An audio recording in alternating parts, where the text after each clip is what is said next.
yeganə bu yer planetinə çox acı da olsa, yer kürəsində heç bir fəaliyyəti olmayan və burada bu canlılığa heç bir faydası olmayan insandır. İnsan övladının bu təbiətdə, əsl təbiətdə, ana təbiətdə, meşədə heç bir xidməti yox. Ancaq dağıtmaq və məhv eləməkdən başqa. İnsanın tək bir faydası var.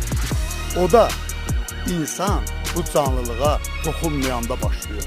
Ona xidmət edəndə başlayır. Vəssalam. İnsanı buradan, yer planetindən insanı götür, bura bir cənnətdir. Təbiət öz qanunlarına görə işləyir. Güclü, zəifi, xəstəsini yeyir, hər şey bir-birini sistematik yeniləyir, təzəliyir. Amma insan dağıdır, məhv edir.